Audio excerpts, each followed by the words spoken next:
Well, hello YouTube refugees. Today we're going to start a little series on diesel pusher motorhomes.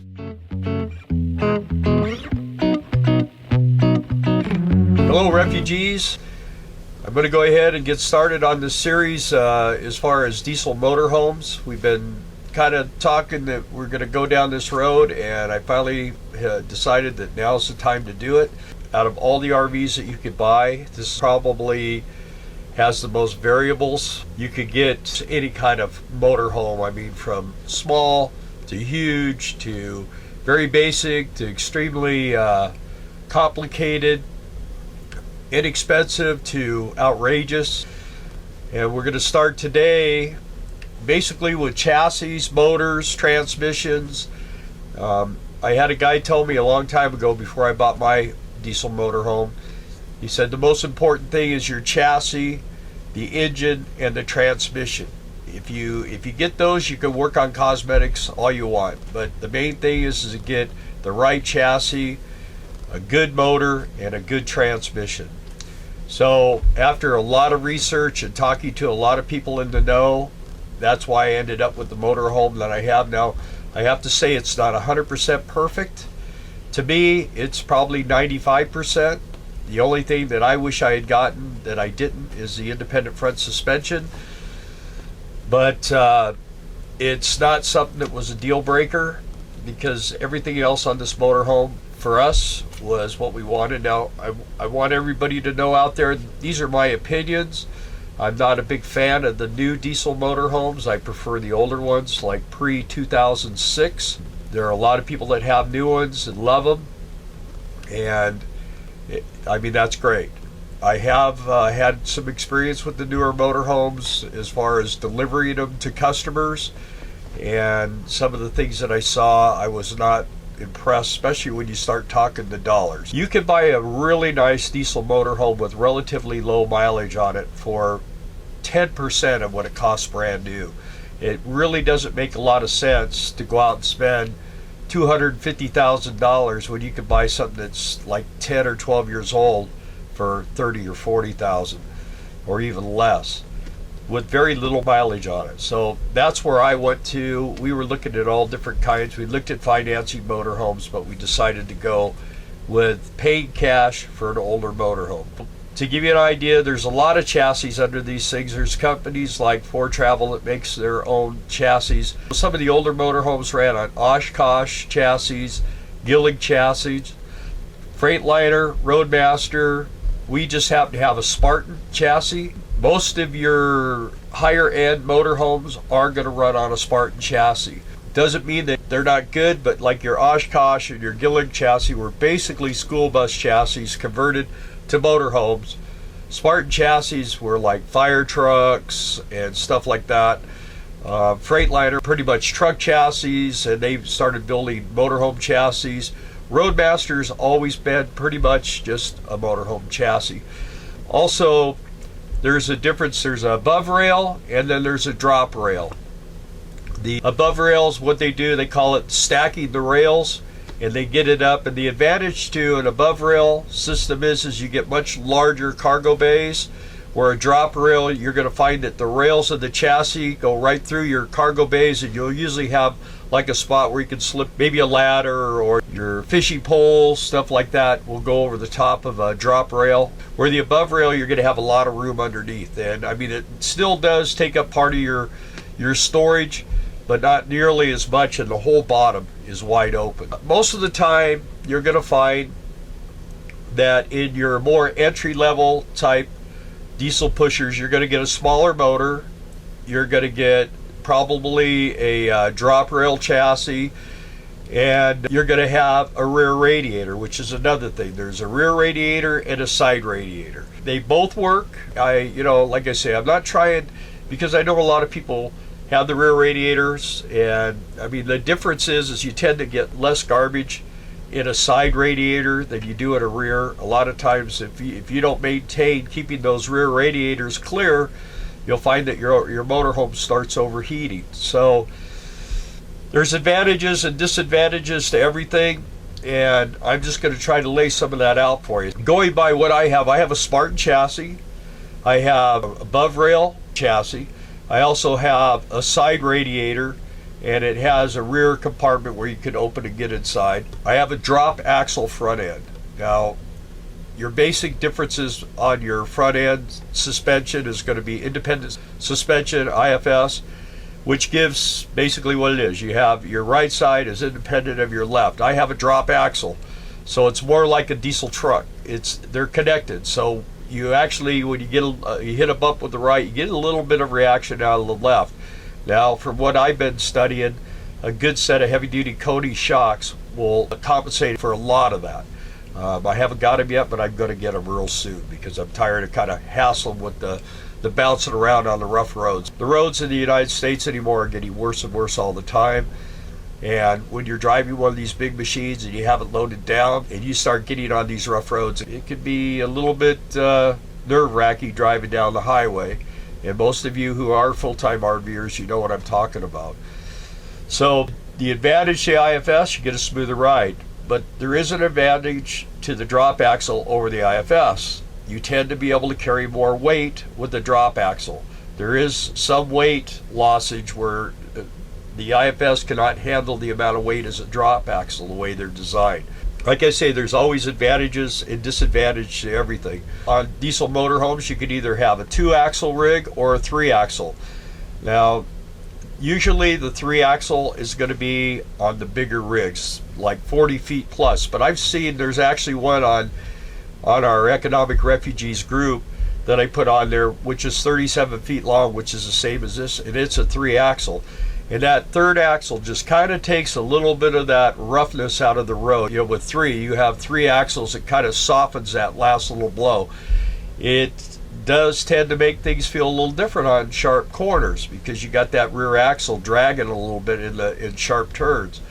But it's not a 3rd axle is a nice thing to have. It costs more. When you're going to buy tires, now you're buying 2 more tires. And if you're spending $300 to $600 a tire, that could be a pretty decent chunk of money. Brakes, I would say pretty much all diesel motorhomes that are over 30 feet are going to have air brakes. It's a rare exception to have something that's over 30 feet that doesn't have air brakes. In fact, almost all your diesels are going to have air brakes. So hence you have an onboard compressor, you have tanks, you have a gauge, so when you start the motorhome, you have to wait for the air pressure to build, so you have air brakes, plus your suspension. Your vehicle rides on air. My motorhome has 4 airbags, the big ones like you have on a diesel truck, and that's for each corner of the RV. Now some of them have 6, and that's when you have that 3rd axle. Some of them have 8. That's 2 per corner on the motorhome, and then that's a Roadmaster chassis. They have 2 on each side of the front, 2 on each side of the rear, and then there's also the big Roadmaster has 10 airbags because of the extra axle. So there's just so many different combinations, and as you can tell just by trying to put this all together, it's not a real easy thing to do. I mean, it's easy for me to talk about my motorhome, but to try to give people all the different angles on all the different rigs there are out there, there's just a lot to them. The smaller motorhomes with like the 5.9 and the smaller cat motors and those type of engines, pretty much the small cat and the 5.9 Cummins, they're going to be a below rail, a drop axle front end. They're going to have not the real deep all the way across the motorhome cargo bays. They are going to have air brakes. They're going to have a lot of the functions of the bigger chassis, but they do lose some storage and some different aspects that you would normally have with the bigger ones. It also, the price tag really jumps up. Some of the Plazo motorhomes you could get for about $80,000, but they have a really thin roof. They're like the cheap travel trailer or something to that effect. You get the basics to be able to go camping, but when you turn on the air conditioning, they tend to be louder. You hear people talking outside, stuff like that. They're just not built on the same level as, like, say, a country coach or something to that effect. Newmar Dutch Stars. Those are all high-end machines. The bigger Holiday Ramblers, those are the big Monacos. Those things tend to have a lot more solid interior, exterior, chassis, motors, the whole deal. And when you get into the used ones, a lot of times you can step up to those higher end motorhomes for about the same price as you can for the lower end motorhomes. They kind of like the gap gets less and less as they age a little bit. And like I say, when you go and look at the speedometers on these older motorhomes, I mean, it's very rare to see them with over 100,000 miles on them. So in a diesel motorhome, I mean, if you treat it right, 500,000 miles is not a big deal. I mean, usually the driveline is the last thing that goes. As long as it's serviced and you don't run it out of coolant or just beat it to death, they'll run a long, long time. Just take care of them, use good stuff, and maintain them. As far as the chassis goes, pretty much you can get just about any kind of engine that is available. Now, Caterpillar used to be hot and heavy into the motorhome industry. They are no longer involved in it, but they make an excellent motor. The only drawback to a Caterpillar, sometimes, not all the time, but sometimes it's hard to find people that are willing to work on Caterpillar motorhomes. It's getting a little more difficult to find people to work on Caterpillar trucks, but not really. They still do. Motorhomes are a different animal than a truck. A truck, you open the hood and everything is there. We have some people here that they actually had a problem with their Cummins, and they tore the inside of their motorhome up trying to fix that engine. They got the motor all fixed, then they had to have the bathroom and the bedroom and the closet completely rebuilt because they tore all that out to get the motor out of this thing. Now, normally on a diesel pusher, the motors come out the bottom, and theirs did too, but the thing is in the process they were thinking that they could fix it from the top end, and as they went, they found out that it was going to be a lot more difficult to do what they had to do, but they were already committed to doing it through the top, so they did what they did through the top, and in the process did a lot of damage. Side and rear radiators. The difference pretty much on a side radiator and a rear radiator is you get all that vacuum along the back. You draw a lot of dirt and debris into the radiator. It also makes it pretty tough to see the motor. Usually if you have to do any kind of work on the motor, you got to go down through the top. And to tell you the truth, I'd rather work from the back and the bottom than I would the top, because you're making a mess out of the inside of your motorhome in the process. You don't want to take your shoes off and do all this stuff every time you walk in and out. So it does make it a little bit harder. But you need that access. So as long as you have that access, you could open up and there's the engine. Just my suggestion would be is lay some sheets or something down over your flooring, because when you're going in and out, you drag a lot of stuff in, especially when you're working like around grease and stuff like that. Side radiator is going to have, you're going to have a lot of room in there. You open up a rear hood, you can look in, you can see everything, you check all your fluids, you check your belts. Everything is easily accessed. Your side radiator is going to run off a hydraulic fan, which seems to work really good. The side radiators tend to cool a little better than the rears. International Harvester was building Monacos and Holiday Ramblers for about 2 or 3 years, and they had the max force motor with a rear radiator, and those engines were burning up left and right. Since they've gotten out of it and Allied has taken it over, they're still running the rear radiator. I know they run some of the max force, but I think they're basically went back to the Cummins. I think the Cummins is a better motor. The max force is supposed to be a copy of the Cummins, and I know they use max force. They use them in big trucks. They use it for cross country, but it's just I think it's just the whole setup that max force motor doesn't really agree with it. Also, you could get a Mercedes engine in some of the big motorhomes. The problem with Mercedes diesel motors is they're even harder to get people to work on than the Cat or the Cummins.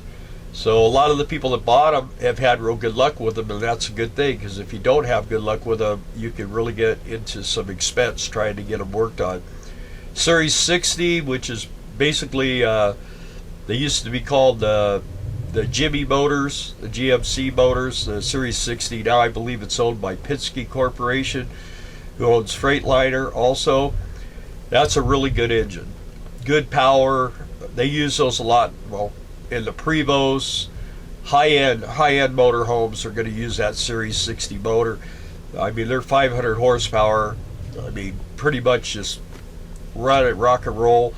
They're a side radiator. You open up the hood in the back, and I mean, they're just really designed well. If I was to go to something different than what I have, that's probably the direction I would travel. I would really like to have that Series 60 motor. I have the Cummins 8.3. I really like it. It's a 2-valve. It's all mechanical, so it makes it real easy for me to work on.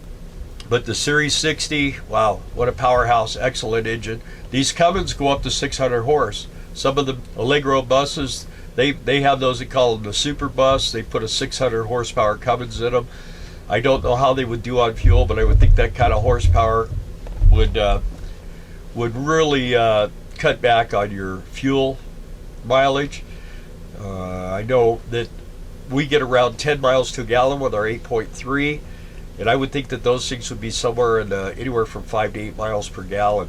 The transmissions, that's another thing on these motorhomes. The smaller engine motorhomes and the older ones, you could have a 4 or 5-speed Allison. Now, Allison doesn't make a bad transmission as far as I know. I've heard always good things about Allison transmissions. The weight factor and the horsepower factor makes a big difference on what kind of Allison transmission you have. The 4 and 5 speeds tend to be about a 230 to a 275 horsepower Cummins small block, the 5.9 engines. They work pretty good. You could tow small cars, you could handle the weight rated on the motorhome, no problem. It all works pretty good. When you get into the heavier weights, then you're going to get up to the 6-speed Allison transmissions, and it's going to be 1 and 2 transmissions. The MH3000, which is a motorhome 3000 transmission, which is specifically designed for motorhomes, for smoothness and reliability with a motorhome, or the MD3060, which is like something they put in a fire truck or something that's going to be pulling heavier weight. That happens to be the one that I have, is the MD3060.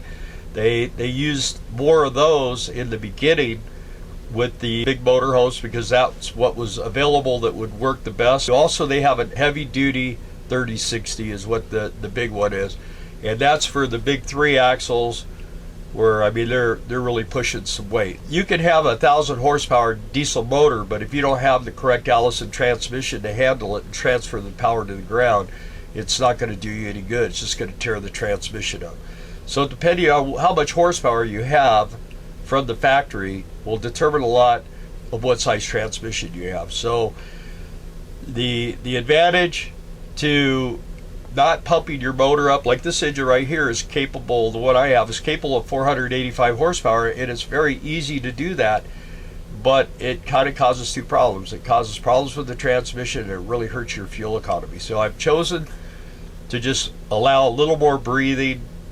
I have a free flow air intake and a free flow exhaust, and it's given it a little bit more zip, a little better fuel economy, but it hasn't really stressed anything out. So I don't know what the horsepower rating would be or the torque. This motor setup here, from the books that I've read on it, it's somewhere around 900 foot-pounds of torque, which is a lot, which is plenty for what I do. I'm not trying to go 100 miles an hour uphill. I'm set up to where I can pull 42,850 pounds with the motorhome and a tow vehicle, and I'm riding around 35 to 36,000, so I've got plenty for what I need.